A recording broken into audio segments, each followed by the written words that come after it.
여기부터 보실게요. 부동산 강론, 이제 부동산 투자론이 있는데요. 투자론 같은 경우는 일단 첫 번째 화폐의 시간 가치가 있습니다. 여기는 원래 어려운 게 정상이에요. 안 어려우시는 게 더 이상한 겁니다. 그러니까 너무 어렵다고 해서 부담을 느끼실 필요는 없어요. 그리고 이게 어려운 게 아니고 아마 여러분들이 수학에 대해서 좀 거부감이 있어서 그래요. 근데 이게 어려운 내용은 사실 전혀 아니거든요. 그래서 몇 가지만 아시면 계산하기가 크게 어렵지 않습니다. 그리고 수학을 꼭 싫어하는 사람들 가장 큰 특징이 뭐냐면요. 공식을 나오면 되게 싫어해요. 근데 이게 수학이 가장 큰 장점이자 단점은 공식을 외우면 끝나는 거거든요.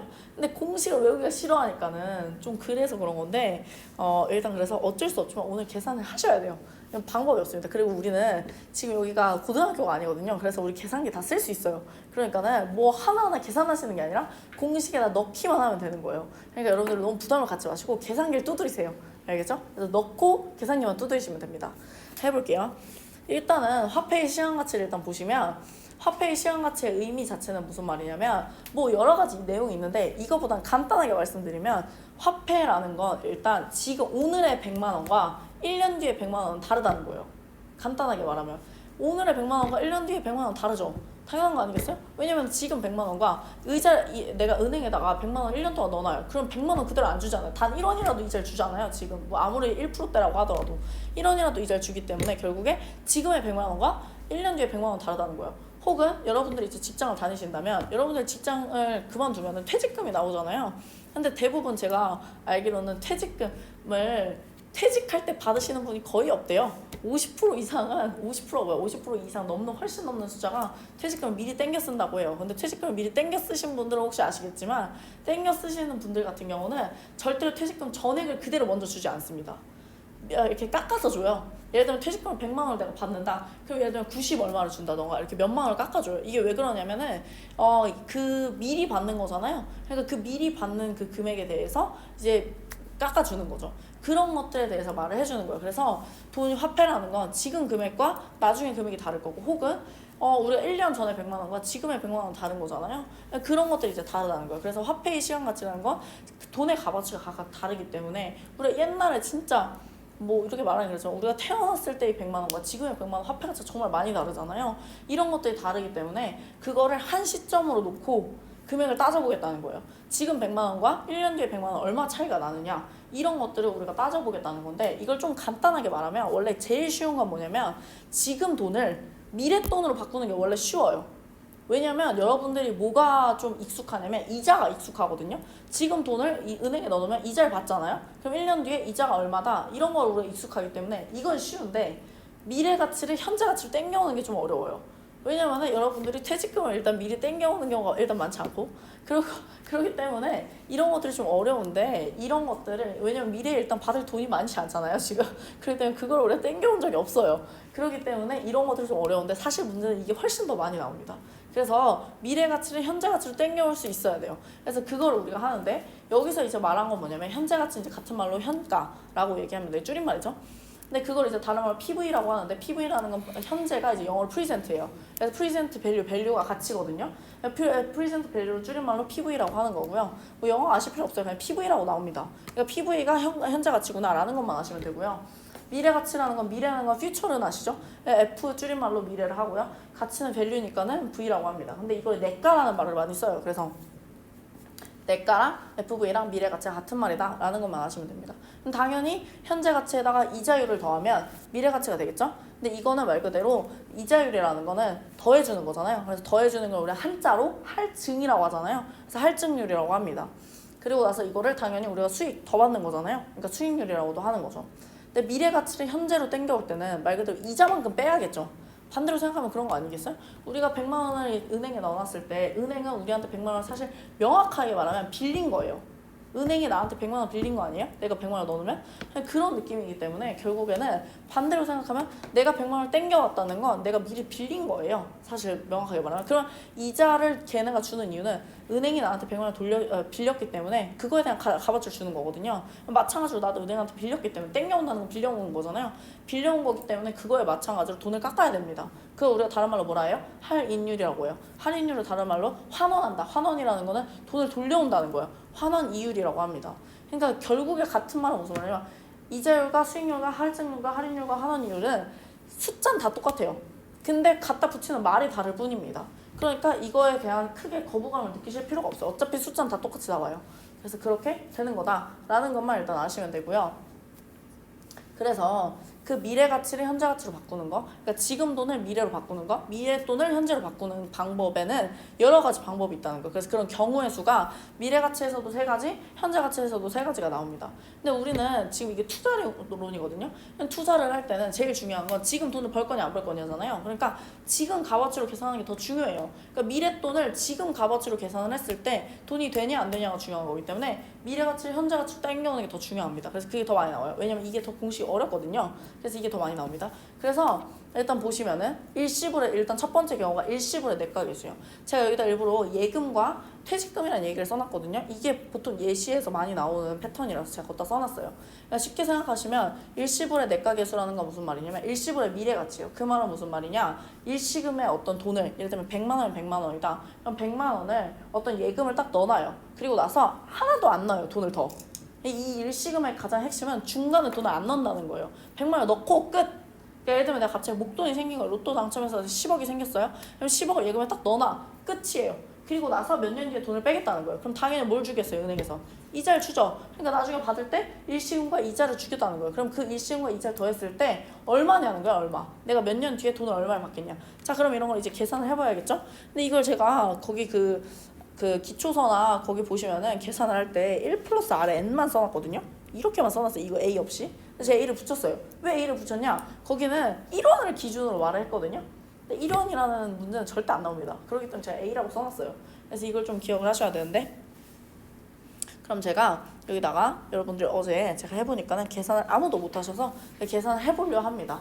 자, 그래서 계산을 해볼 건데 한번 해볼게요. 일시금이 A예요. 일시금 A라는 건 문제 그대로 줍니다. 나 얼마 넣을 건데 라고 줘요. 그래서 제가 예시를 해볼게요. 예를 들면 예시 첫 번째, 예를 들면 내가 100만 원을 3년 뒤에 3년 안 할게요. 여러분들이 또 계산을 좀 어려워하시니까 3년 뒤 말고 2년 뒤 간단하게 2년 뒤에 이자율이 10%예요. 10%라고 할게요. 그러면은 2년 뒤에 돈 얼마 받을까요?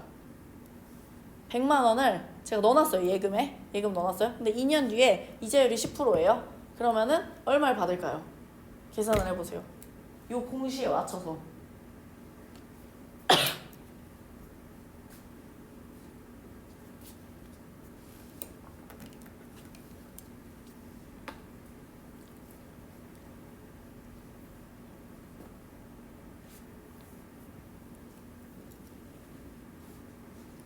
가 100분의 10이죠. 네.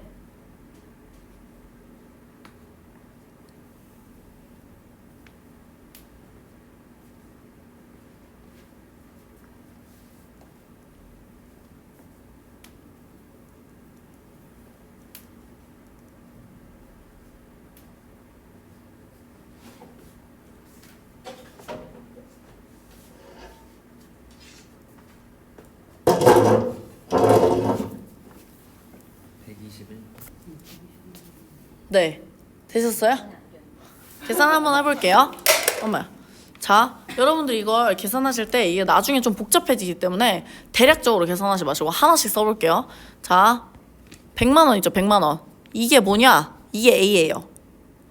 A가 뭐예요? N이에요. N. 여기 시계다가 제가 맞출게요. 여기 그 시계다가. 그럼 A가 지금 100입니다. 100만 원. 100만 원.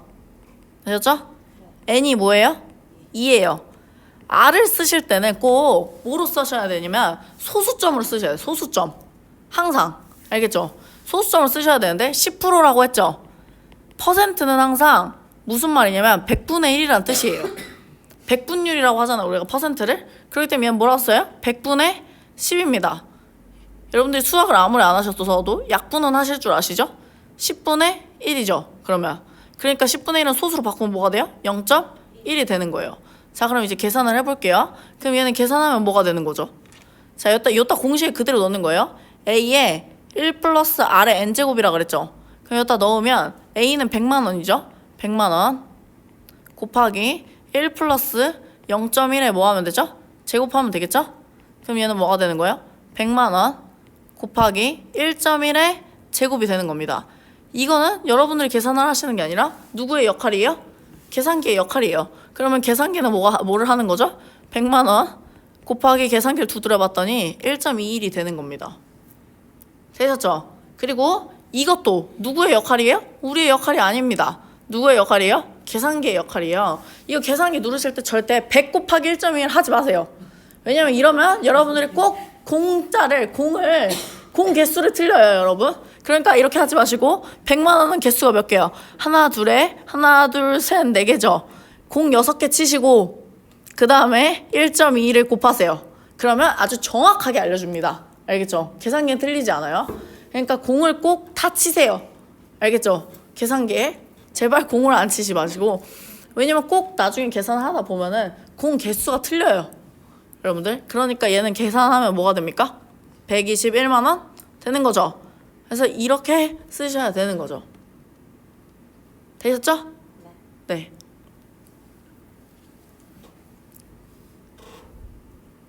자, 그럼 이제 두 번째 거 해볼게요. 두 번째 거는 마찬가지로 일시불의 현재 가치예요. 자, 그러면은 퇴직금을 내가 받을 건데 일시금과 퇴직금 똑같이 할 거예요. 똑같이. 우리가 퇴직금을 100만 원 받기로 했어요. 제가 뭐 몇 년을 일했든 어쨌든 퇴직금 100만 원을 받기로 했어요. 100만 원을 받을 건데 그 100만 원은 우리가 1년 뒤에 받기로, 그러니까 지금 2년이었으니까 이번에 3년 할 거예요. 3년 뒤에 원래 내가 퇴직금을 하면은 100만 원을 받아요. 근데 지금 내가 당장 돈이 필요해서 3년을 땡겨 받는 거예요. 3년을 땡겨 받아요. 그럼 당연히 3년치만큼 이자를 깎아서 받아야겠죠. 그러니까 그거를 일시금에서 할인금을 빼서 받아야 됩니다. 그걸 우리가 뭐라 하냐면 A의 1 플러스 R의 마이너스 N제곱이에요. 마이너스 N제곱. 근데 여러분들 문제는 뭐냐면 이 마이너스 N제곱을 모르세요. 그래서 제가 거기 옆에다가 뭐라 써놨냐면은 요 기본적인 수학 개념이라고 하면 써놨어요. 보실게요. 아래 밑에 보시면 수학 개념부터 먼저 하고 하겠습니다. 이거 정말 쉬운 거거든요. 이게 고등학교 1학년 때 나오는 건데 여러분들 고등학교 1학년이라고 해서 너무 부담을 가지실 필요가 없어요. 왜냐면 이거는 정말 간단한 겁니다. 1분이면 합니다. 아무리 수포자야 제가 아무리 많이 가르쳤어도 다 했어요. 이거는. 자, 보시면 자, 그대로 숫자만 대입하시면 돼요. 요거 있죠. 요거 보실게요. 얘가 자세히 보면 요 마이너스 있죠? 요 마이너스가 여러분들이 생각하는 플러스 1 마이너스 1 그 개념의 마이너스가 아니에요. 이 마이너스는 이렇게 제곱수 있죠. 우리가 이걸 지수라고 하는데 어떤 숫자에 요 위에 숫자 있죠. 여기에 마이너스가 붙으면 이 마이너스는 부호의 의미를 갖는 게 아니라 요 마이너스는 이렇게 길어져요. 늘어나요. 얘가 이렇게 늘어나요. 아, 답답해 하고 이렇게 늘어난다 생각하세요. 알겠죠? 얘 조그만한 게 이렇게 갇혀있다 보니까 짜증나잖아요. 그래서 답답해서 이렇게 늘어납니다. 그리고 얘는 원래 누구 거예요? A 거죠. 그래서 A한테 딸려갑니다. 근데 항상 이게 왜 답답한 거냐면 얘가 지금 이렇게 생각하세요. 원래 분수라는 건 이 위에 있는 걸 우리가 분자라고 하고 밑에 있는 걸 분모라고 한 거거든요. 근데 우리는 얘는 지금 사실 이 밑에 1이 이렇게 생략된 거예요. 모든 숫자는 다 밑에 1이 생략되어 있거든요. 그럼 얘는 누구였냐면 사실 분자였던 거죠. 이렇게 생각해서 우리는 어느 누구나의 아들, 딸이잖아요. 그쵸? 근데 아직 아이를 안 낳았으면 우린 부모가 아니죠. 그쵸? 그러니까는 부모가 아니니까 우린 모두 분자였어요. 근데 이렇게 마이너스라는 건 임신을 했다고 생각하세요. 임신을 했어요? 그래서 답답해하고 애가 나왔어요. 그럼 나는 뭐가 되죠? 부모가 되잖아요. 그러니까 분모로 내려갑니다. 엄마가 되는 거니까. 엄청나죠? 다 이유가 있습니다. 분모가 되고요. 분자가 있죠. 근데 아이가 아직 몇 명밖에 없어요? 한 명밖에 없어요. 그래서 1이 되는 겁니다. 알겠죠? 그래서 분모분의 분자 이렇게 되는 거예요. 별로 어렵지 않죠? 그래서 이게 이런 개념이 있기 때문에 이렇게 되는 거고요. 그리고 여러분들 계산하실 때 또 알아야 되는 게 이 옆에 번분수라는 개념이 있는데 이것도 정말 간단해요. 뭐냐면 이게 전체 분수 안에는 분수분의 분수라는 게 있어요. 계산하시다 보면 밑에도 분수가 나오고 위에도 분수가 나와요. 근데 이렇게 분수분의 분수가 나왔을 때는 정말 간단해요. 안에 애들끼리 곱해서 밑에 써주면 되고요. 밖에 애들은 밖에 애들끼리 곱해서 뭐에 써주면 돼요? 위에다 써주면 됩니다. 이게 약속이에요. 약속. 안에 것끼리 곱해서 밑에다 쓰고 바깥에 것끼리 곱해서 위에다 쓰는 게 약속입니다. 그래서 자 이걸 그럼 아셨다 치고 계산을 한번 해보도록 할게요. 그래서 우리가 여기서 현재가치 일시불의 현재가치 같은 경우는 이제 계산을 해볼 건데요. 자 우리가 공식이 방금 뭐였었냐면은 다시 제가 한번 써볼게요. 지금은 우리가 퇴직금을 얼마 받을 거예요? 100만 원 받을 거예요. 원래는 몇 년 뒤에 받아요? 3년 뒤에 받아야 돼요. 근데 지금 3년을 땡겨서 받는 거예요. 땡겨서. 근데 이것도 마찬가지로 이자율 얼마예요? 간단하게 그냥 10%로 할게요. 그러니까 이자율이 아니라 얘는 명확하게 말하면 할인율이죠. 할인율. 미리 받는 거니까. 그냥 3년 뒤에 받는 건데 3년을 땡겨서 받는 거예요. 그러면은 얼마를 받을까요? 자 공식은 제가 아까 미리 말씀드릴게요. A에 1 플러스 R에 마이너스 N제곱이에요. 그러면 계산을 해보세요.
되셨나요?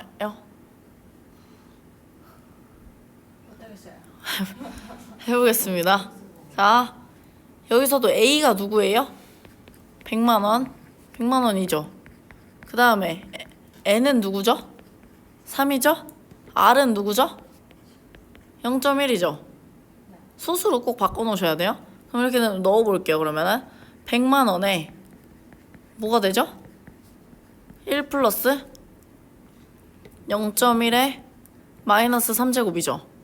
자, 그럼 100만 원에 곱하기 1.1에 마이너스 3제곱이죠. 그럼 아까 제가 뭐라 그랬냐면 A의 마이너스 N제곱은 A의 N제곱분의 1이라 그랬죠. 그럼 얘는 뭐가 되냐면 100만 원 잠깐 놔두고 100만 원은 곱하기 1.1의 세제곱분의 1입니다. 되셨죠? 그러니까 이거를 이렇게 바꾸실 줄 알아야 돼요. 이 공식을 가지고. 되셨죠? 그러면 1.1의 세제곱은 우리의 역할이 아니에요. 누구죠? 계산기가 뭐래요? 1.331이라고 하죠. 그러면 얘는 결국에 뭐라고 쓸 수 있냐면 분모는 1.331이죠. 그 다음에 100만 원하고 1은 당연히 곱해야겠죠? 분자는 분자끼리. 그래서 100만 원 이렇게 됩니다. 되셨죠? 여러분들 분수는요 나누기의 의미예요. 그럼 이건 무슨 말이죠? 100만 원 나누기 1.331이라는 거거든요. 누구의 역할이죠? 계산기예요. 계산기가 뭐라던가요? 75만 1314 네, 뭐 75만 75만 1314죠. 그리고 아마 이게 뒤에 8점 뭐라고 나오는데 이것도 제가 하나 말씀드릴 게 있는데 보통 이게 이렇게 안 나눠 떨어지는 경우가 훨씬 많아요. 나눠 떨어지는 경우도 있는데 안 나눠 떨어지는 경우가 있거든요. 여기서도 한 가지 아셔야 되는 게 이것도 좀 이런 내용들이 있습니다. 버림, 올림, 반올림 들어는 보셨죠? 버림은 뭐냐? 그냥 버려요. 소수 첫째 자리에서 버려라 라는 건 소수 첫째 자리를 버리라는 거예요. 네. 그럼 버리면 뭐가 돼요? 751314가 되겠죠, 그냥? 올리면 뭐냐? 그냥 올리라는 거예요. 그럼 뭐가 돼요? 751315가 되겠죠. 네. 반올리면 뭐냐? 5부터 올리라는 거예요. 그럼 8은 5 이상이죠. 그럼 뭐예요? 751315 이렇게 쓰라는 거예요. 이렇게 나옵니다. 문제에서 반올림을 해라. 보통 반올림이 많이 나오거든요. 올림 버리면 잘 안 나와요. 그래서 이렇게까지 해주시면 됩니다. 되셨죠? 나쁘지 않죠? 여기까지는 나쁘지 않습니다. 자, 그 다음 이제 할게요. 연금의 미래가치. 일단 연금의 내각에서 미래가치라는 건 무슨 말이냐면요. 얘는 한 번만 넣는 게 아니에요. 여러 번 넣어요. 근데 여러 번 넣는데 다행히 여러 번 정말 다행히도 같은 금액을 넣어요. 그러니까 쉽게 생각하면 뭐 하는 거예요? 적금 넣는 거예요. 적금. 우리가 매달 뭐 10만 원씩 넣는다던가 혹은 매달 100만 원씩 넣는다던가 매달 1000만 원씩 넣는다던가 그럴 순 없겠지만 어쨌든 그렇게 넣는다는 거죠. 매달 적금을 이렇게 넣었을 때 매 회차 적금을 넣었을 때 이자를 내겠죠. 그럼 예를 들면 내가 뭐 1년 만기다 혹은 10년 만기다 혹은 뭐 10년 보통 20년 만기다 뭐 이렇게 하잖아요. 5년 만기다. 그러면은 목표하는 적금이 있겠죠. 그럼 이때 돈을 얼마 받을 거냐는 거예요. 이게 뭐예요? 연금의 미래가치입니다. 네, 그런 걸 우리가 연금이에요. 연금이란 뜻이 우리가 생각하는 그 연금이 아니고요. 그 연금이라는 건 매달 불입하겠다는 거예요. 매달 넣겠다. 이런 말로 흔히 많이 쓰거든요. 그래서 그거를 우리가 공식으로 쓰면 R에 A의 1 플러스 R의 N제곱 빼기 1이라고 합니다. 자, 그럼 이것도 한번 해볼게요. 그래서 예제 3번. 얘도 당연히 매달 얼마나 넣죠? 100만 원 하면 너무 커져서 10만 원이라고 할게요. 매달 10만 원씩 넣을 거거든요. 근데 몇 번 넣을 거냐면요. 이번에는 너무 숫자가 커지면 안 되니까는 4번 넣을게요. 4번. 4번 넣을 건데요. 얘도 마찬가지로 이자는 당연히 10%. 공식은 뭐였었냐면 R에 A에 1 플러스 R의 N제곱 빼기 1입니다. 참고로 이 큰 괄호는 안에 걸 다 계산하고 마지막에 A를 곱하라는 거예요. 이걸 다 계산하고 나중에 얘랑 곱하라는 거예요. 네.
이제 해볼게요. 자, 매달 10만 원이라고 했으니까 A도 뭐죠? 10만 원이죠. 항상 공 다 쓰세요. 하나, 둘, 셋, 네 개. 공 5개죠, 그러면? 그 다음에 N은 몇이죠? 4고, R은 0.1이죠. 그 다음 쓰시면 공식에다 대입 0.1분의 10만 원 하나, 둘, 셋, 넷, 5번 에다가 1 플러스 0.1의 4제곱 빼기 1이죠? 그럼 가장 여기서도 계산하실 때 이게 지금 가장 복잡해 보이죠? 이게 1번. 그 다음에 뭐 해야 돼요? 얘랑 곱하기가 2번. 그 다음 뭐 해야 돼요? 2번하고 얘랑 3번 나눠야겠죠? 자, 1번부터 할게요. 1번 1.1의 4제곱 빼기 1이죠? 1.1의 4제곱은 뭐래요? 계산기가? 1.464 1.464 이렇게? 그럼 거기에 빼기 1이죠? 그럼 뭐가 되죠? 0.464 죠? 네. 이것도 모르시면 그냥 계산기한테 부탁하세요. 2번 뭐 하시면 돼요? 1,0,0,0,0이랑 뭐 하면 돼요? 0.464랑 곱하면 46410이 되겠죠? 네, 이것도 모르시면 계산기한테 부탁하시면 되고요. 3번 그럼 46410 곱하기 0.1을 하겠죠? 계산기한테 부탁하면 46410이 되겠네요. 나누기. 네. 되셨죠? 네. 그렇게 되게 됩니다. 그래서 답은 464,100원이 되겠네요. 되셨죠? 네. 자, 이제 더 힘들어지는 4번을 가겠습니다. 4번을 가시면 얘는 이제 연금의 현가계수예요. 얘는 무슨 말이냐면 약간 스포츠 선수들 생각하시면 스포츠 선수들은 매달 돈 받는 거 아세요? 매달 연금 어느 정도 막 금메달 따고 이렇게 하면은 매달 뭐 100만 원인가 최대가 100만 원인가 그렇다 하더라고. 100만 원, 200만 원인가 그렇대요. 근데 그거를 만약에 내가 급하게 돈이 필요해요. 그럼 그걸 이렇게 땡겨 받을 수도 있겠죠. 그래서 예를 들면 내가 돈을 매달 받을 게 있는데 그걸 이제 땡겨 받는 거죠. 혹은 예를 들면 우리가 국민연금 있잖아요. 국민연금을 매달 이렇게 받는데 그걸 일시금으로도 받을 수 있대요. 그걸 미리 땡겨 받는다고 생각하시면 돼요. 그거를 이제 땡겨 받는다라고 할 때 이렇게 계산을 합니다. 해볼게요. 자, 그러면은 똑같이 얘도 뭐예요? 매달 10만 원에 그대로 다시 한번 해보세요. 그대로 매달 10만 원이에요. 매달 10만 원씩 받을 건데 4번을 받을 수 있어요, 우리가. 근데 할인율이 10%예요. 그거 땡겨 받을 거예요. 그럼 어떻게 계산할 거예요? 이 식에다가 계산해야겠죠?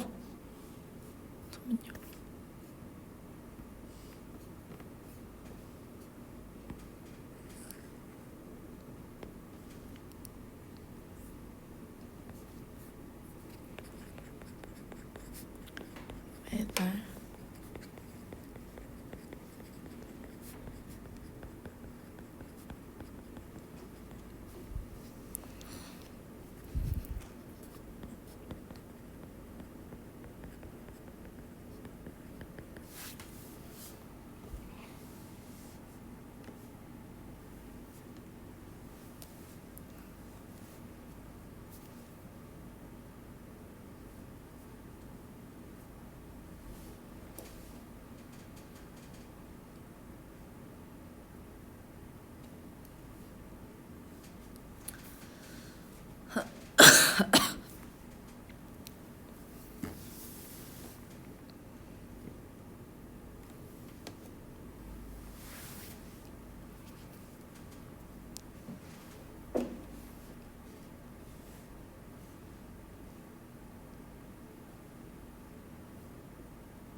되셨나요?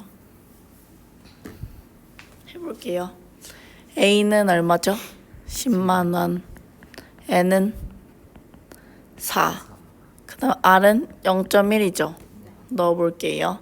그러면 10만 원에다가 1 빼기 1.1에 1.1까지는 괜찮죠? 마이너스 4제곱에 0.1이죠. 이것도 마찬가지로 똑같은 말로 하면 0.1에 10만 원에 1 빼기 이거 아까 제가 뭐라 그랬죠? 1.1에 4제곱분의 1이라 그랬죠? 이게 이렇게 늘어나는 거라 그랬어요. 그래서 얘는 뭐라 쓸 수 있냐면 1.1에 4제곱분의 1 이렇게 쓰실 수 있어요. 자, 그럼 여기서도 1번이 뭐예요? 요게 1번. 2번이 10만 원이랑 곱하는 거. 3번이 0.1하고 나누는 겁니다. 그럼 1번부터 1 마이너스 이걸 힘들어 하시더라고요. 1.1에 4제곱분의 1이죠. 자, 1.1에 4제곱분의 1은 뭐래요? 계산기가? 1.4641. 네, 1.4641이죠. 그러면은 1.4641분의 1이죠. 자, 이것도 힘들어 하실 수 있는데 통분이라는 걸 해야 돼요. 우리가 통분. 아주 힘든 게 있는데 통분이라는 건데 만약에 그걸 모르셔도 다른 방법이 있긴 있지만 그래도 지금 여기서 그냥 해볼게요. 이 1이라는 거 있죠. 통분이라는 건 뭐냐면 분모랑 분모를 똑같이 만들어야 된다는 거예요. 근데 1이라는 건 사실 이거 분모를 1.4641로 만들고 싶다는 거예요. 근데 1이라는 건 1.4641분의 뭐예요? 1.4641이죠. 이거는 괜찮잖아요? 1이라는 건 1.4641분의 1.4641이니까 빼기 1.4641분의 1이죠. 그럼 분모가 똑같아졌죠? 그러면은 합치기가 됩니다. 합치기. 분모만 합치기가 돼요. 근데 위엔 다르죠? 그러니까 1.4641 빼기 1이 됩니다. 되셨죠? 그럼 뭐가 돼요? 1.4641분의 0.4641이 됩니다. 되셨죠? 그러면은 2번이 뭐예요? 2번. 2번은 10만 원 곱하기 1.4641분의 0.4641이죠. 이것도 순서를 물어보시던데 순서 사실 어떻게 해나 상관은 없긴 하지만 항상 순서는 아들이 먼저예요. 부모의 마음은 원래 아들이 먼저잖아요. 얘네들이 먼저입니다.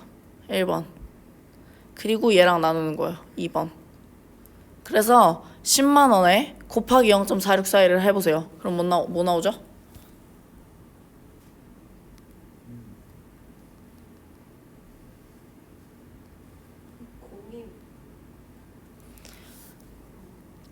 46,410원이네요. 그쵸?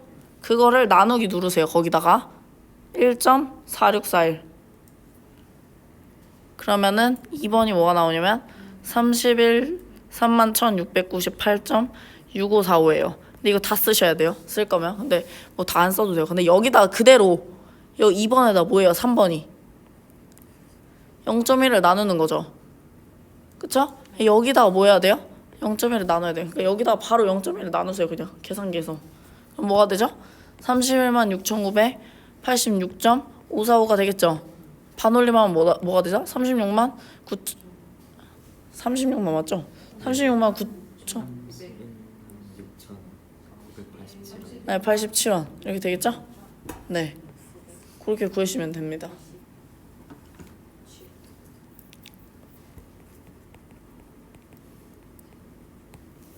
이렇게 하시면 계산을 하실 수 있어요. 계산이 생각보다 어렵지가 않아요. 왜냐면 계산기가 다 합니다. 우리는 안 하고요. 이거 통분하는 게 만약 어렵다 하시는 분은 그냥 처음에 외울 때부터 그냥 통분한 걸 외우세요. 통분한 걸 외우시면 더 빠를 수도 있거든요. 그러니까는 그렇게 이렇게 제가 계산해놨잖아요. 여기 옆에 이걸 그대로 외우셔도 됩니다. 그래서 어쨌든 그렇게 하시면 됩니다. 그 다음에 이제 넘어갈게요. 현금 수지의 측정이 나오는데요.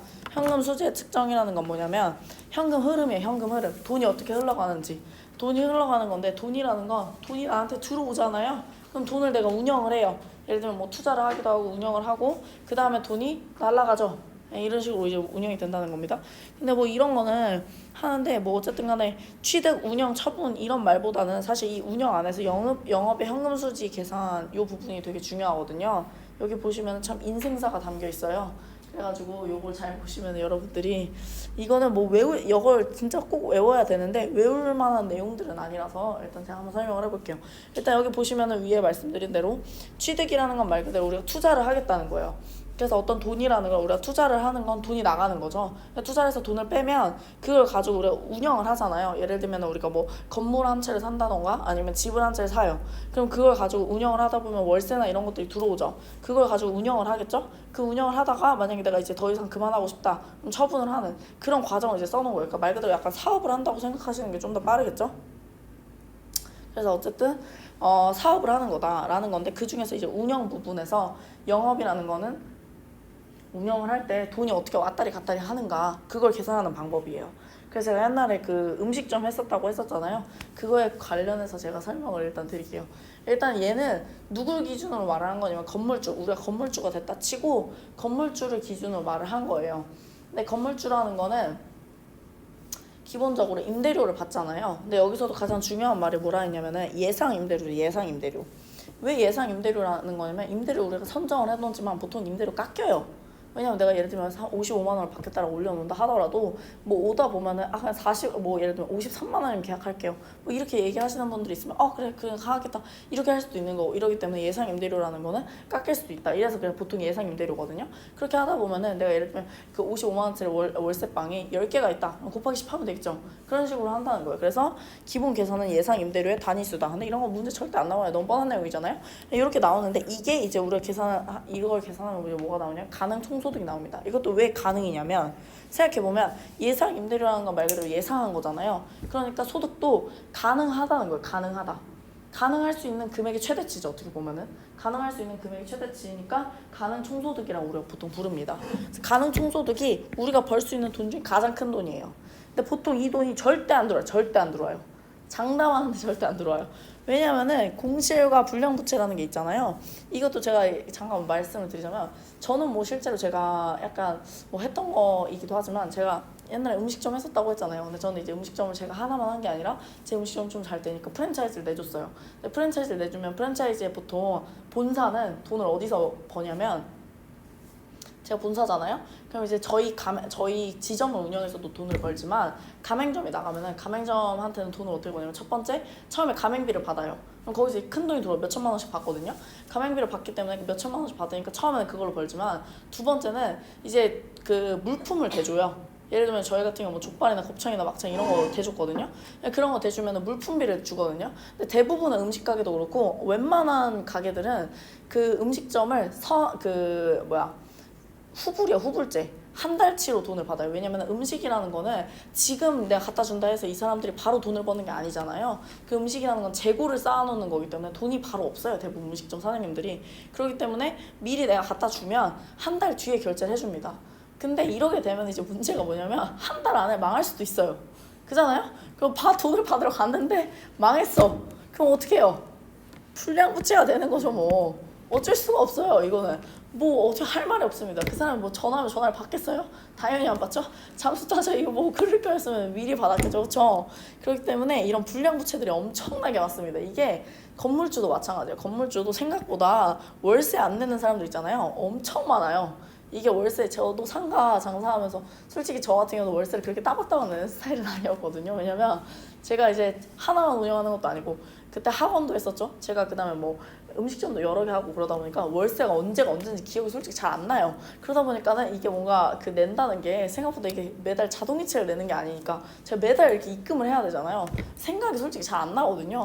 막 이러다 보니까 솔직히 매달 그 제때제때 들어오는 게 아니잖아요. 근데 이게 건물주가 여러분들이 느끼기에 다 부자일 것 같지만 생각보다 부자가 아니에요. 다. 왜냐면은 이렇게 막 그 대출 만땅으로 받아서 건물 사시는 분들도 요즘에 많아가지고 자기는 이자를 내야 되는데 월세를 안 받는다던가 월세 똑바로 안 준다던가 이런 것들도 많고요. 예를 들면 저희 그 학원 건물이 있었는데 저희 학원 건물 5층짜리 건물이었거든요. 5층짜리 건물이었는데 저희 학원이 이제 2층을 저희가 썼고 그다음 위에 층이 이제 맨 꼭대기층이 이제 집이었고 한 4층인가 2층인가 있었는데 2층이 어린이집이고 4층인데 우리 엘리베이터가 없는 건물이거든요. 그러다 보니까 4층이 안 나가요. 이런 것들이 이제 뭐예요? 공실이 엄청 오래된 거죠. 그러니까 한 1년째 안 나갔어요. 제가 알기로는 1년 동안 제가 그 한 2년 거기에 있었는데 1년 동안 안 나가는 거예요. 당연해요. 왜냐면 4층 엘리베이터 없는 건물 4층인데 100 몇 평짜리거든요. 쓸 데가 없어요. 쓸 게 없어요. 그러다 보니까 약간 공실이 이렇게 심해진다거나 이러게 되면은 당연히 돈을 못 받겠죠. 그러니까 이제 돈이 마이너스가 됩니다. 그러니까 절대로 예상한 것만큼 돈이 절대 안 나가요. 그래서 마이너스가 되죠. 그 다음에 플러스로 이제 되는 게 기타 소득이 있는데 이제 이거는 건물주 입장에서 보는 거니까 건물주 입장에서 보면은 제가 음식 장사하면서 제일 짜증났던 게 뭐냐면 관리비가 있거든요. 관리비. 우리가 월세라는 게 있잖아요. 보통 월세를 내고 보통 이렇게 그 상가 건물에 입주를 하면 월세만 내는 게 아니에요. 플러스로 관리비를 내요. 이 관리비가 진짜 짜증나는 게 뭐냐면요. 좀 월세가 저렴한 데는 관리비가 당연히 저렴해요. 뭐 5만 원, 10만 원 이런 거 약간 좀 무시하다고 말하기 그렇죠. 어쨌든 무시할 만한 금액인 경우도 많은데 제가 옛날에 홍대에서 장사할 때가 있었는데 홍대에서 장사할 때는 월세 550만 원짜리 가격이었거든요. 근데 월세가 550만 원인데 여기가 문제가 뭐냐면요. 이게 주상복합이나 이런 데 있죠. 이런 데는 평당으로 받아요. 그럼 예를 들면 평수가 넓잖아요. 엄청 비싸요. 550만 원이잖아요. 그럼 관리비면 거의 100몇만 원이에요. 100몇만 원인데 이제 관리비가 100몇만 원인데 이제 이렇게 생각하시면 돼요. 이 건물주잖아요. 그럼 그 저한테만 받으러 오는 게 아니죠. 근데 여러분이 생각하시는 게 월세는 계좌이체를 하잖아요. 그리고 세금 계산서를 떼줘요. 근데 관리비는 현금으로 줍니다. 왜냐면 이게 계좌이체를 하면 내역이 남잖아요. 그러니까 이게 문제가 생길 수 있으니까 현금으로 날라 그래요. 100만 원 현금을 뽑아서 줘야 돼요. 100만 원 현금을 뽑아서 주죠. 이 100만 원 현금 계산서 세금 계산 하나도 안 띄워주거든요.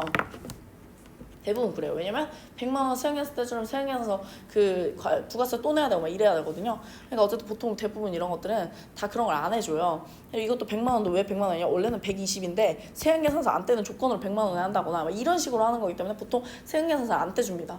그래서 이제 100만 원을 한단 말이죠. 근데 여러분이 생각했을 때 이 기타 소득이 어마어마한 게 뭐냐면 100만 원이 저한테만 100만 원이죠. 그럼 거기 한 4층, 5층짜리 건물 되는 건물이에요. 그러면은 집주인 딱 오자마자 얼마나 행복하겠어요. 현금덩어리 100만 원, 100만 원, 100만 원 한 4, 500, 400, 500을 가방에 넣고 가는 거예요. 그렇기 때문에 이 기타 소득이 엄청나게 많은 거다라는 걸 제가 말씀드리고 싶은 거예요. 그래서 이 가능성 소득의 공실도 어마어마하지만 근데 공실도 뭐 이제 사실 많이 나가겠죠. 이런 것도 나가지만 기타 소득도 이제 플러스가 된다. 그렇기 때문에 실질적으로 유효라는 거는 실질적인 거죠. 실질적으로 내가 들어오는 돈은 뭐냐? 유효 총소득인 거죠. 실질적으로 약간 돈에 들어오는 거. 근데 사실은 이 유효 총소득을 보고 대부분 이제 돈을 거래하시면 정말 큰 코 다칩니다. 왜냐하면은 대부분 이것도 약간 사기칠 때 사람들이 이렇게 많이 하거든요. 예를 들면 제가 그 많이 봤는데 저도 그렇고 뭐 학원 팔 때도 그렇지만 학원도 그렇고 음식점 장사도 할 때도 그러면은 학원도 그렇고 음식점도 매매를 많이 하잖아요. 이렇게 중개거래. 예를 들면 제가 이제 음식을 운영하다가 팔고 싶어요. 그럼 새로 온 사람한테는 솔직히 지금 잘 되고 있는데 제가 뭐 몸이 아파가지고 이제 그만할 거니까는 권리금 많이 받고 팔 거예요. 이런 식으로 해야 되니까 권리금 많이 받으면 솔직히 이거 장사 잘 됐다고 그래야죠. 안 됐다고 하면은 누가 사겠어요. 그렇잖아요. 다 사기를 칩니다. 근데 이게 사기를 치는데 요즘에는 사람들이 좀 야가가지고 이렇게 그냥 사기에 말로 털는 거는 안 믿어요. 그럼 어떻게 털어야 되냐? 포스를 보여줘야 돼. 포스를 보여줘야 하는데 여러분들 포스도 믿으면 안 돼요. 왜냐면 포스라는 거는 조작을 할 수 있어서가 아니라 유효 총소득으로 보고 하는 거예요.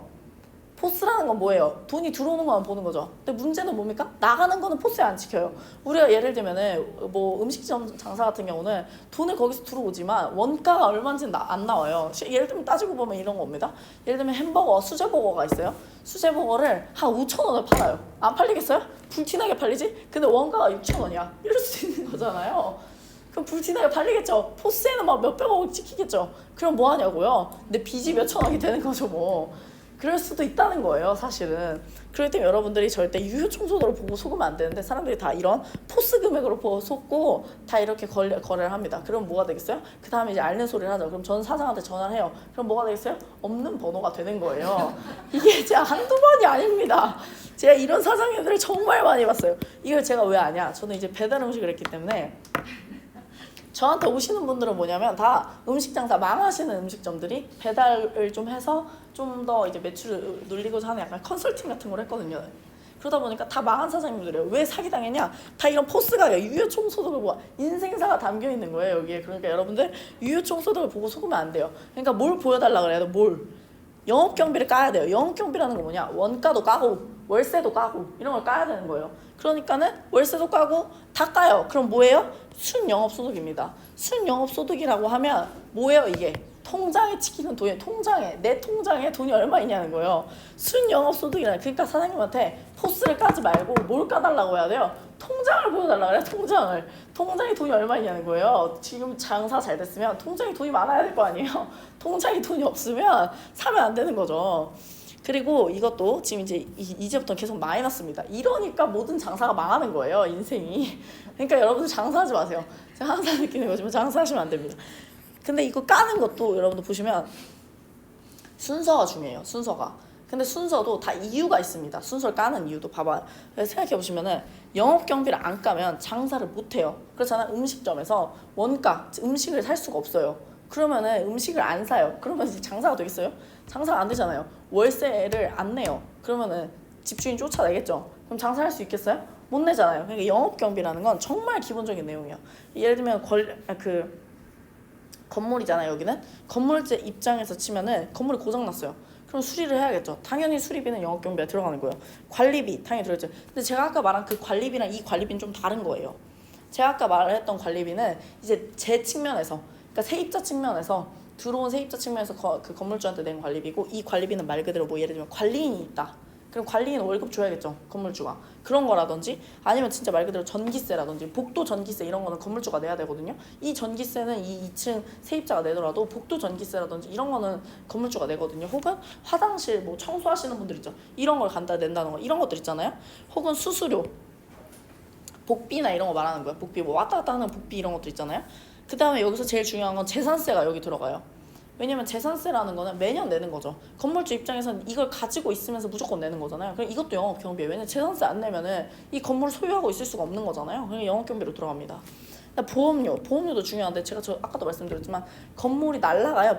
화재 보험으로. 화재로 날아갑니다. 그럼 난리 나는 거잖아요. 그렇기 때문에 보험 꼭 들어야 돼요. 그래서 보험료도 영업경비로 쳐줍니다. 그리고 건물이 크면은 보험료 엄청 나가요. 생각보다 뭐 단순히 몇만 원 정도가 아닙니다. 매달 거의 몇십만 원씩 나가요. 그러니까 무시할 수 있는 금액이 아니기 때문에 보험료라든지 아니면 광고비. 예를 들면 강남 같은 경우는 요즘 임대가 잘 안 나가잖아요. 임대문의 막 이러면서 이렇게 붙여놓은 거 있죠. 그런 것들 말하는 겁니다. 그래서 그런 것들이 있기 때문에 그런 걸 우리가 영업경비를 하는데, 당연히 영업이 어떻게 됐어요? 영업경비부터 빼야 돼요. 왜냐면 이거는 유지하기 위한 최소한이기 때문에. 그렇기 때문에 이제 순영업소도 말 그대로 통장에 찍히는 금액을 보셔야 돼요. 순이익이 있는 거죠. 순이익이 있는데 순이익을 하다 보면, 제가 홍대에서 장사할 때 그 이제 사장님들하고 친해졌는데, 제가 어디서 장사했었냐면은 그 8번 출구 쪽에 가시면은 새마을식당 혹시 아세요? 8번 출구 쪽에 보면은 좀 이렇게 크게 새마을식당이 있어요. 새마을식당 거기 바로 뒷골목에 약간 여자분들 아실 수 있는데, 홍대 약간 그 옷가게 되게 많은 거리 있거든요. 거기 옆에서 장사했었는데, 거기 있는 사장님들 있잖아요. 다 물어보면은 거의 80% 이상 대출받아서 장사하는 거예요. 왜냐면 거기 일단은 기본적으로 보증금이요, 억 단위 안 넘어가는 데 없습니다. 다 억 단위고요. 그리고 월세가 일단은 거의 다 최소가 한 300이에요. 300이면 완전 이렇게 구석탱이고요. 그 다음에 진짜 어느 정도 있다. 500이에요. 거의 500, 600. 근데 500, 600인데 조금 장사 안 되잖아요. 그럼 난리 나는 거예요. 500, 600 월세 내면 끝납니다. 그리고 직원 월급 주죠? 나가자 그러면 돈 하나도 없어요. 어쨌든 그렇습니다. 근데 어쨌든 간에 이제 대출을 받았잖아요. 그럼 대출을 받았으면 부채 서비스액이라는 건 뭐예요? 대출 받았으니까 뭐 해야 돼요? 이자랑 원금 상환해야겠죠. 그래서 부채 서비스액에서는 중요한 건 이자만 내는 게 아니라 뭐예요? 원금도 같이 갚아요. 요즘 같은 경우는 절대 이자만 내지 않습니다. 원리금 상환이라고 해서 원금과 이자를 같이 갚아요. 그래서 부채 서비스액은 당연히 원금과 이자가 나가겠죠. 이것도 왜 그 다음에 이거냐면은 이거는 내가 내고 싶지 않아도 어때요? 통장에서 자동으로 빠져나갑니다. 대출 받아보셨으면 아시겠는데, 대출 받아보셨으면은 통장에서 자동으로 빠져나가기 때문에 내가 내고 싶지 않아도 지가 가져가요. 그러니까 먼저 나가는 겁니다. 그래서 그렇게 되고요. 그래서 이게 세전현금 수지입니다. 세전현금 수지라는 건 말 그대로 현금이 이제 세전이다 라는 거고요. 그 다음에 이제 뭐냐? 영업소득세입니다. 영업소득세. 이것까지 걷어가니까 이제 장사하시는 분들 다 망하는 겁니다. 영업소득세가 있는데, 영업소득세는 여기서 말하는 영업소득세는 말 그대로 이제 뭐 소득세죠. 말 그대로 소득세. 그래서 뭐 법인이신 분들 같은 법인세를 낸다던가, 아니면은 1년에 연말정산 하잖아요. 그럴 때 진짜 사업하시는 분은 돈 어마어마하게 내거든요. 저도 진짜 어마어마하게 냈어요, 매년. 어쨌든 그렇게 영업소득세를 내거든요. 그 영업소득세를 내면 이제 세후 현금 수지입니다. 이거 왜 마지막이냐? 영업소득세는 고지서가 날라와요. 그리고 대부분 사업하시는 분들은 본인이 이게 그 세무사한테 맡기거든요, 기장을. 그렇게 하면 고지서가 날라와요. 그럼 그 고지서를 가지고 내가 입금해야 돼요. 그럼 내가 입금은 내 맘대로 하는 거죠. 안 내잖아요? 그럼 가산세를 냅니다. 그러니까 얘가 가장 마지막에 내는 걸 수밖에 없어요. 그냥 내가 신청해서 내가 납부하는 거잖아요. 우리도 연말정산 내가 해야지 내가 하는 거죠. 그러니까 가장 마지막에 내는 겁니다. 그러니까 쉽게 생각하시면, 우리 개인으로 따지면 이거는 카드값이에요. 카드값은 매달이죠. 나 쓰니까 무조건 나가는 거잖아요. 그 다음에 이거는 뭐예요? 내가 만약 대출 받았으면 대출금 자동으로 통장에서 나가는 거잖아요. 그 다음에 이거는 소득세입니다. 세금 같은 경우는 고지서가 날라오면 내가 입금해야 되는 거잖아요. 그러니까 마지막에 되는 거죠. 그래서 참 인생사가 담긴 내용이에요. 그리고 이거는 안 외울래 안 외울 수가 없어요. 기본적으로 내용의 흐름이 이렇습니다. 그래서 이거 보시면 총수익과 순수익이라는 개념이 있는데 총수익이랑 순수익은 뭐 차이는 크게 없는데 총수익이라는 건 말 그대로 기본적으로 전체로 버는 돈이고요. 순수익이라는 건 아까 말씀드린 대로 기본적인 거 다 빼고 남는 금액을 우리가 순수익이라고 얘기를 해요. 그다음 총투자익과 지분투자익이라고 했는데 차이는 뭐냐면 지분이라는 말 자체를 쓴다는 것 자체가 기본적으로 남한테 돈을 빌렸다는 걸 가정한 거예요. 왜냐면 지분이란 느낌 자체가 다 내 거면 지분이란 말 안 써요. 근데 다 내 게 아니니까 지분이란 말을 쓰는 겁니다. 그래서 지분 투자액이라는 것 자체가 기본적으로 부채 서비스액을 기준으로 지분을 나누잖아요. 그 이유가 뭐냐면은 지분이라는 건 남한테 돈을 빌렸기 때문에 기본적으로 그렇게 할 수 있다는 거예요. 되셨죠? 그 다음에 넘어가면요. 부동산 투자 분석의 기법입니다. 투자 분석의 기법은 되게 복잡한데요. 여기는 사실 엄청 디테일하게 하진 않을 거예요. 왜냐면 이게 가장 안 중요한 거를 먼저 설명하고 정말 복잡한 것들은 아직 하나도 안 하셨어요. 그래가지고 이거는 엄청 뭐 지금 어렵게 하실 필요는 없고요. 간단하게 생각하자면 우리가 지금 화폐의 시간가치 배웠잖아요. 근데 사실 어떤 투자를 하려면 화폐의 시간가치를 무조건 고려해야 돼요.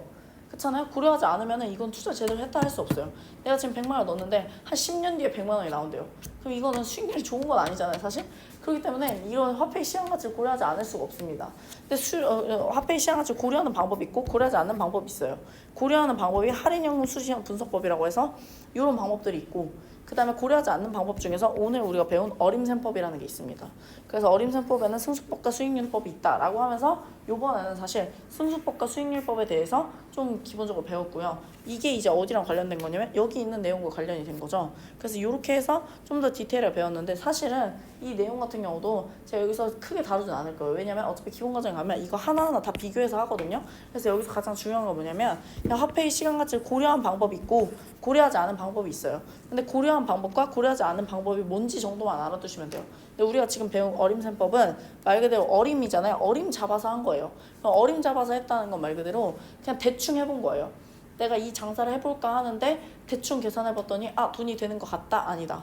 요 정도만 계산을 해보는 거예요. 근데 내가 진짜 장사를 이제 시작하려고 해. 그럼 진짜 하나하나 따져봐야겠죠. 통장 까라고 하든지 포스 보라고 하든지 이런 것들 있잖아요. 그런 것들은 뭐예요? 이제 여기로 넘어가서 하는 거예요. 정확하게.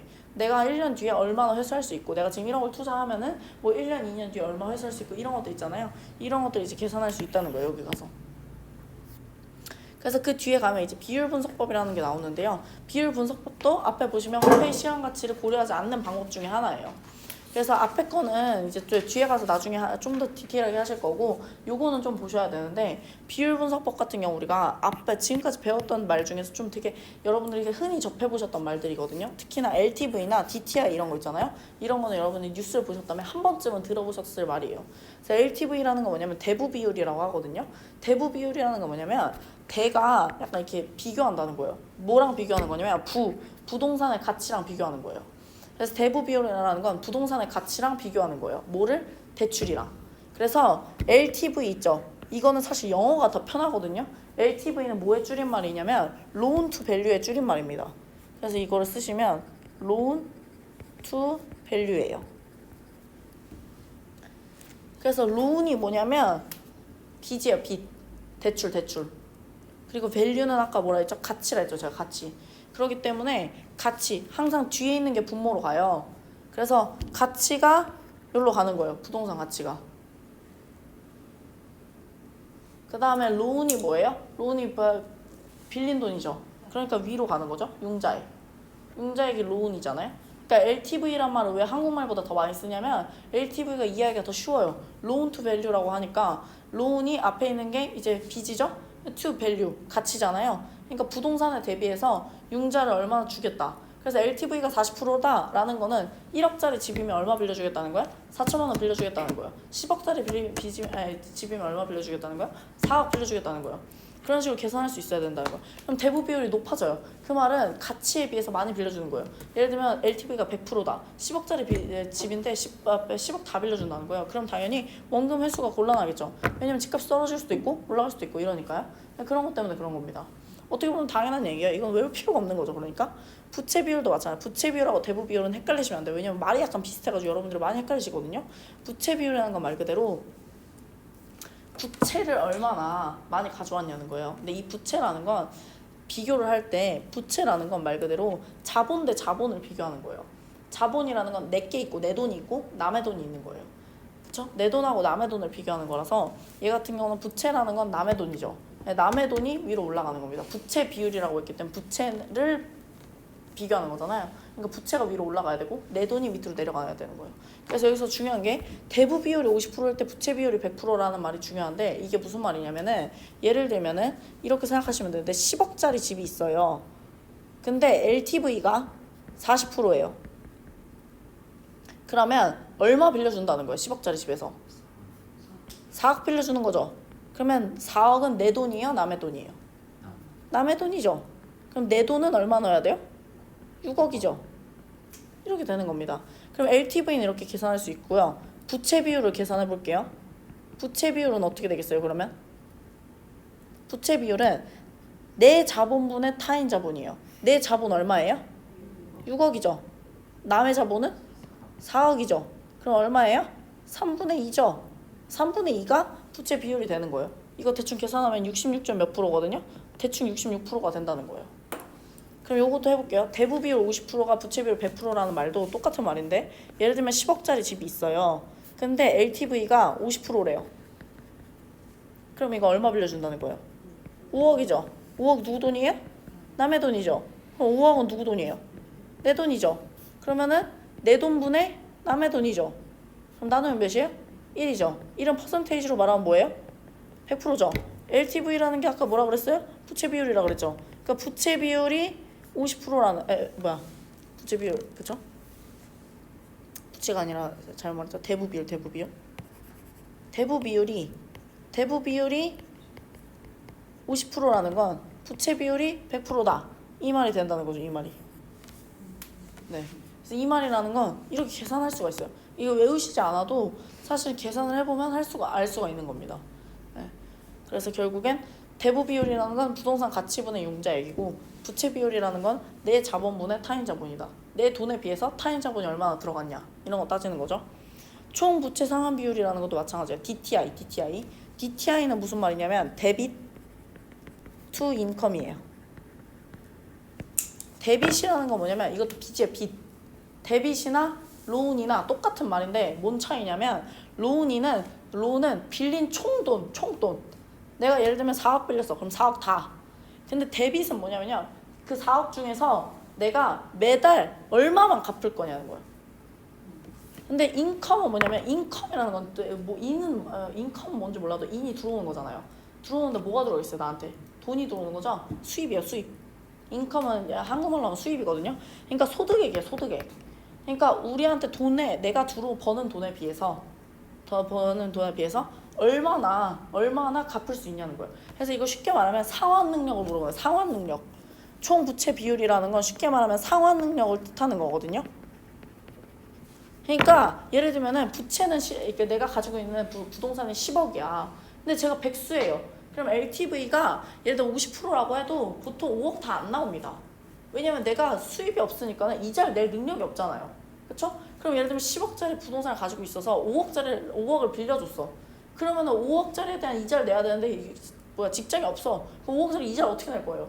못 내잖아요. 그러니까는 이 사람들이 할 때 LTV랑 DTI를 둘 다 고려해서 이자를 내줍니다. 그래서 LTV, DTI가 나오면 LTV, DTI 중에 더 작은 금액으로 대출을 해줘요.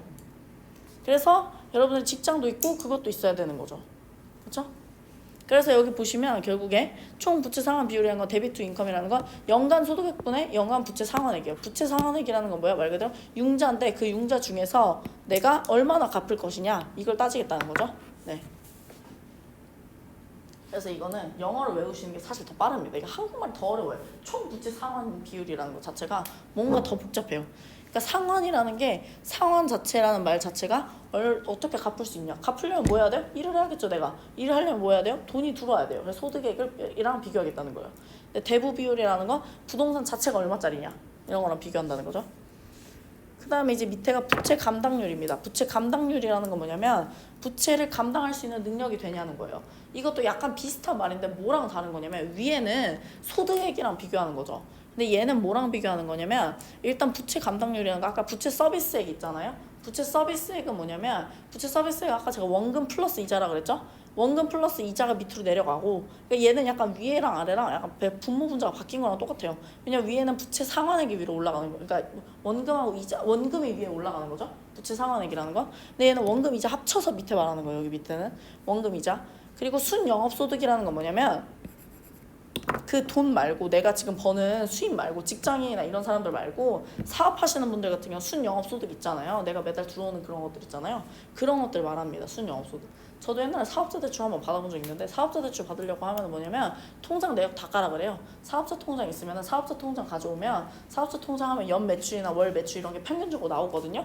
통장 그 왔다 갔다 거래 내역 있잖아요. 그 거래 금액을 총 평균 내면은 평균 금액이나 이런 게 다 나와요. 그런 걸로 이제 계산을 하는 거죠. 순영업소득이나 부채 서비스 이렇게 계산할 수 있습니다. 얘도 그러니까는 당연한 말이에요. 옆에도 보시면 부채 감당률이 1에 가깝다는 건 무슨 말이에요? 부채 서비스에 원금하고 이자가 있고 번 돈이 있어요. 근데 원금 이자를 내는 돈과 내가 버는 돈과는 거의 비슷해요. 그러면은 먹고 살 수 있어요, 없어요? 없잖아요. 그러면은 당연히 뭐겠어요? 위험해지는 거죠. 힘들어지는 거야. 너무 뻔한 얘기예요, 이거는. 사실 어떻게 보면은 우리가 대입해서 생각하면 뻔한 얘기인데 이게 뭔가 이렇게 써놔서 어려운 거거든요. 얘도 채무 불이행률을 보시면 유효 총소득분에 제가 뭐라고 했어요? 유효 총소득이라는 건 영업경비 이런 거 안 뺀 거예요. 그러니까 정말 우리가 벌 수 있는 최대치 내가 벌 수 있는 최대치분에 영업경비 플러스 부채 서비스액이에요. 그럼 채무 불이행률이라는 건 뭐예요? 위에는 다 나가는 돈이죠. 영업경비 돈 나가는 거죠. 부채 서비스액 원금이자 돈 나가는 거예요. 밑에는 뭐야? 들어오는 돈이죠. 근데 이렇게 되면은 1보다 작아요. 1보다 작다는 건 뭔 말이에요? 분모가 더 큰 거죠. 그죠? 분모가 더 큰 거잖아요. 그렇죠? 그러게 되면 얘는 뭐가 되는 거야? 순영업소득이 그러면은 이제 원리금 상환액을 감당하기에 부족하다는 거죠. 그러니까 돈을 갚기에 부족하다는 거예요. 네, 그렇게 알 수 있다는 거죠. 그렇게 되게 되어 있습니다. 그래서 여기까지 하시고요. 그 뒤에 보시면은 투자의 장점이 나오거든요. 장점이 나오는데 뭐 지렛대 효과라든지 절세 효과, 인플레 헤지 이런 거 나오는데요. 이런 거 너무 뻔한 내용이고요. 원래 뒤에 가시면 좀 더 자세히 나오고 지렛대 효과에 대해서도 뭐 조금 이해 안 가셔도 나중에 포트폴리오 이론 나오잖아요. 거기 하면서 좀 더 나옵니다. 그래서 이거 같은 경우도 지금은 일단 그냥 이런 게 있었다. 이건 그렸으면 이런 게 있었다라고만 이해하시면 될 것 같아요. 그래서 넘어가시면 부동산 투자의 위험이 있거든요. 부동산 투자의 위험 보시면 위험의 개념이라는 게 있거든요. 일단 부동산 투자의 위험이라는 건 왜 발생하냐면 지금 내가 예상한 게 있거든요. 근데 원래 위험이라는 건 여기서 우리가 정의한 위험과 우리가 생각하는 위험은 좀 달라요. 우리가 생각하는 투자의 위험은 뭐냐면 돈을 못 버는 거잖아요. 근데 부동산 투자에서의 위험이라고 말하는 건 뭐냐면 돈을 못 버는 걸 말하는 게 아니고요. 내가 예상한 기대치와 다르게 흘러가는 걸 위험이라고 얘기해요. 원래 근데 모든 학문에서 다 그렇거든요. 내가 예상한 건 100만 원이었는데 예를 들면 150만 원을 벌었어도 이건 위험이에요. 왜냐면 내가 예상한 거와 다르게 흘러갔으면 뭔가 내가 기대한 거랑 좀 다르다는 거잖아요. 그러니까 물론 그게 위험이라고 말하기 좀 어렵지만 어쨌든 그렇다는 거예요. 문맥상. 그렇기 때문에 결국에는 변동이 심하다는 거예요. 그래서 기대 수익률이라는 건 우리가 평균이라고 말합니다. 그러니까 우리가 원하는 기본 기대치 있죠. 그런 것도 우리가 평균이라고 하고 위험이라는 걸 우리가 뭐라 하냐면 분산이라고 합니다. 이것도 나중에 수학적 용어라서 나중에 계산할 줄 아셔야 되는데 그것도 제가 나중에 기출문제 가면 좀 더 할 건데 분산하고 표준 편차는 사실은 다른 말인데 그냥 여러분들 이해가 안 되시면 같은 말이라고 생각하셔도 돼요. 분산은 좀 이해를 시켜드리면 분산이라는 건 뭐냐면 분포되어 있는 정도예요. 분포되어 있는 정도. 분산이라는 뜻 그대로예요. 분포되어 있는 정도. 그럼 분산이 크다는 건 뭔 말이에요? 분포가 많이 되어 있다는 거예요. 어떻게 분포가 많이 되어 있는 거냐면 평균을 기준으로 분포가 많이 되어 있는 거예요. 그러면 평균을 기준으로 분포가 많이 되어 있다는 건 변동이 심하다는 거예요? 적다는 거예요? 변동이 심하다는 거예요. 이거를 그림으로 그리면 뭐라고 생각하시면 되냐면 예를 들면 평균이 이렇게 있어요. 근데 이런 식으로 막 왔다리 갔다리 되는 거예요. 점들이. 이렇게 되는 거고 이게 분산이 큰 거예요. 근데 분산이 작은 건 뭐냐면 평균이 있는데 점들이 다 이렇게 몰려 있어요. 이런 게 이제 분산이 작은 겁니다. 분산이 큰 거는 당연히 변동 위험이 많겠죠. 변동 위험, 이거는 변동이 많아요. 변동이 많다는 건 위험이 큰 거예요, 작은 거예요? 큰 거죠. 그러니까 분산이 큰 걸 좋아해요, 안 좋아해요? 안 좋아해요. 위험하다고 얘기하는 겁니다. 근데 분산의 값을 실질적으로 숫자로 계산을 해보면 항상 값이 엄청 크게 나와요. 근데 수학에서는 숫자를 큰 걸 되게 싫어하거든요. 그래서 숫자를 줄이고 싶어 해요. 그래서 숫자를 줄일 때 우리가 여러분들이 혹시나 기억나시는지 모르겠지만 루트라는 값을 쓰거든요. 루트를 쓰면 숫자가 줄어들어요. 그 루트를 쓴 게 뭐냐면 표준편차입니다. 그러니까 결국에는 분산이랑 표준편차랑 크기 값을 구하는 데 쓰는 거지 같은 말이에요. 그러니까 결국에 표준편차든 분산이든 크다. 그럼 뭐 하다는 거야? 위험하다는 거예요. 결국에. 그래서 그렇게만 아시면 돼요. 되셨죠?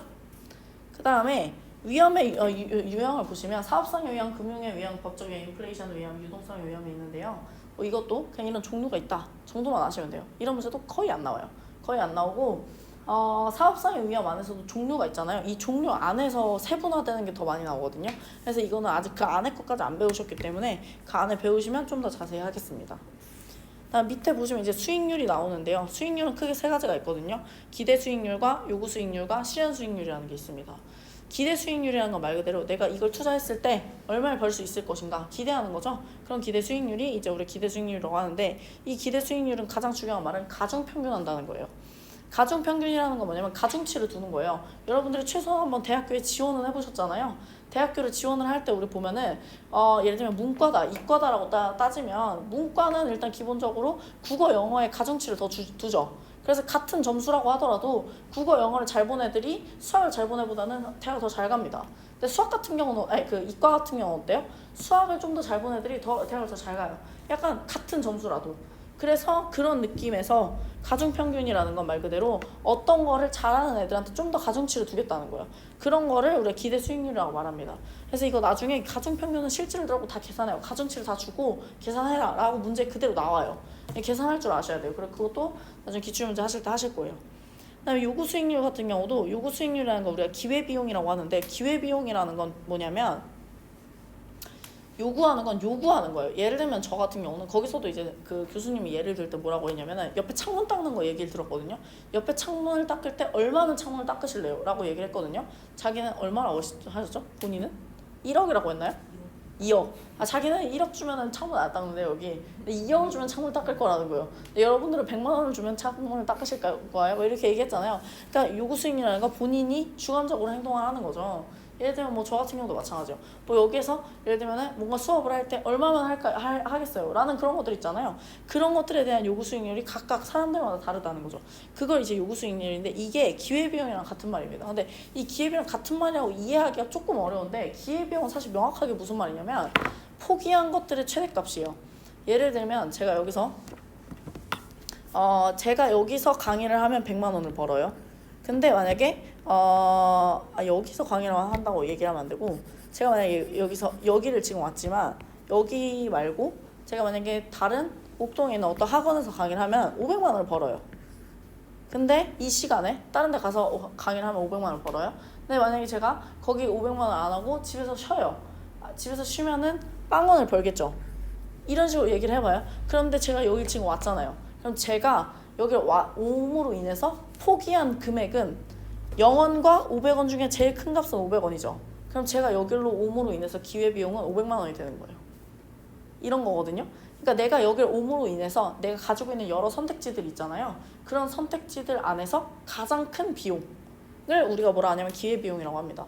여러분들도 여기 앉아 있으면서 직장도 포기했죠? 육아도 포기했죠? 친구들하고 노는 것도 포기했잖아요. 그런 모든 비용들 가운데에서 가장 높은 금액을 기회비용이라고 하는 거예요. 그런 것들을 우리가 기회비용이라고 합니다. 그래서 어쨌든 그렇게 얘기를 할 수 있다는 거죠.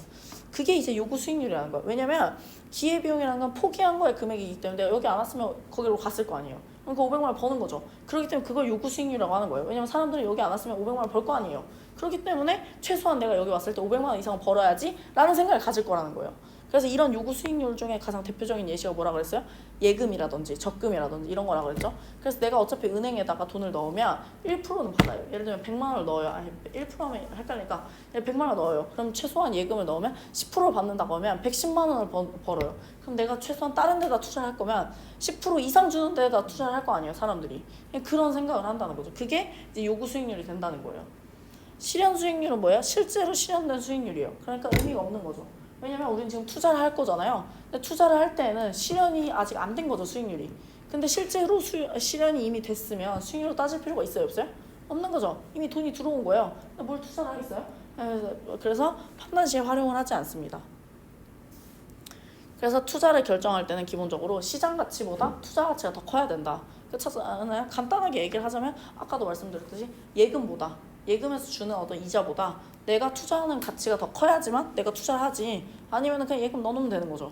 시장 가치보다는 크거나 같아야 된다는 거죠. 그렇게 알 수 있습니다. 그 다음에 포트폴리오 이론과 재산 같은 경우는요, 제가 어제도 했었는데 안 하려고 해요. 왜냐면 이거 같은 경우도 어차피 너무 간단한 내용밖에 안 하고 여기서는 거의 문제가 나오지 않거든요. 그래서 이것도 나올 때 그때 좀 더 자세히 하겠습니다.